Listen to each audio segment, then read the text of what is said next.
Hello everyone and welcome to Wrestling Ramblings Southwest. This past weekend seems to have taken a toll on me as I now have a cold, however, it was so worth it. Not only did I get to be part of the huge Plymouth Wrestling Alliance's 5th anniversary show, but I also got to meet and spend time with both TNA Superstars, Gunner and James Storm. And on the subject of James Storm, he is in every sense of the word a true Tennessee cowboy. And I'm so privileged to say I was able to get to know him as a normal person and not just the guy you see on TV. Also, I had my first hangover in the next day I've had in years. Anyway, to find out more about the PWA show, please visit our Facebook page at facebook.com/wrestling ramblings, and you will find a link to the review I wrote. Because we don't have time on this show today, because this show is the Gunner interview special. I am so sorry I was not able to ask all the questions that you sent me, as we were rushed for time. But here is what I did get, and thank you to Gunner and his agent for setting it all up. And again, thank you to Gunner for taking part and being such a cool guy. So ladies and gents, here is the interview. Hope you enjoy it, and see you all next time for the next show.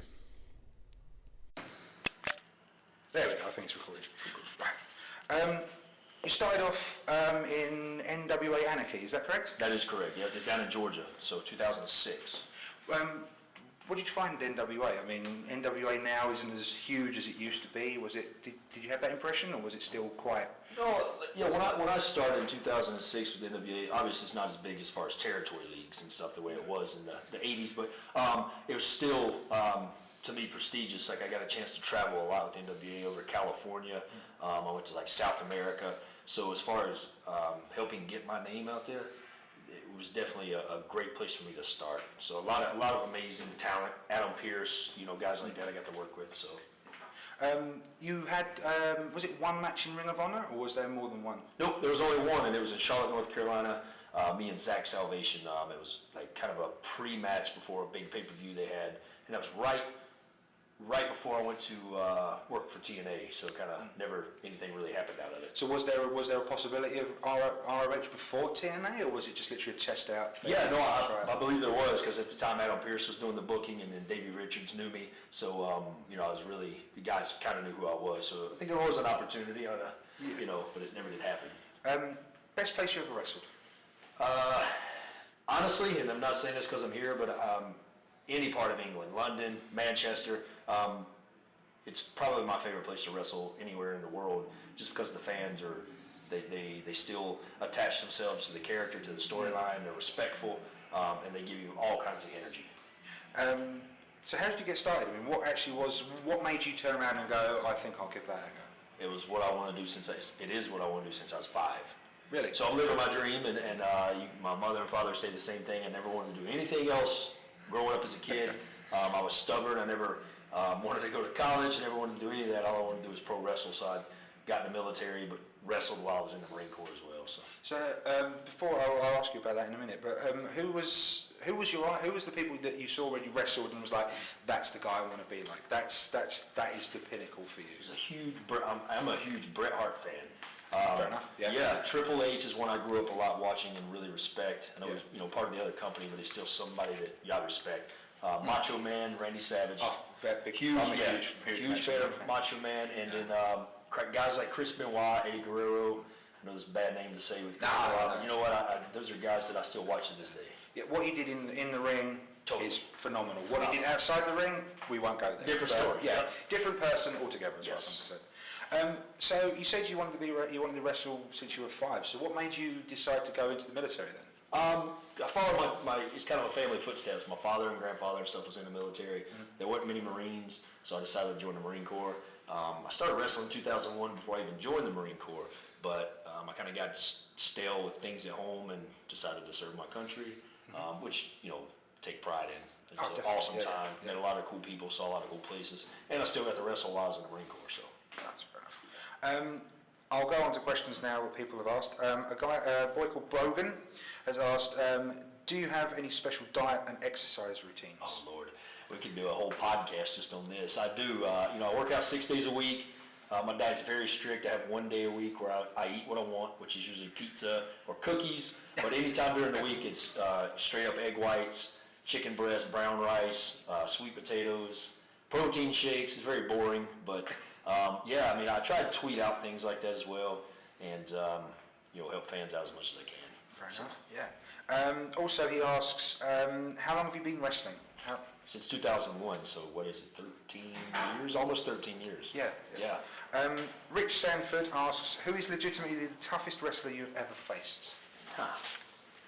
Probably, man, that's a big one. But toughest, James Storm. I mean, we've been beating the crap out of each other for 4 or 5 months now, and he knows how to fight.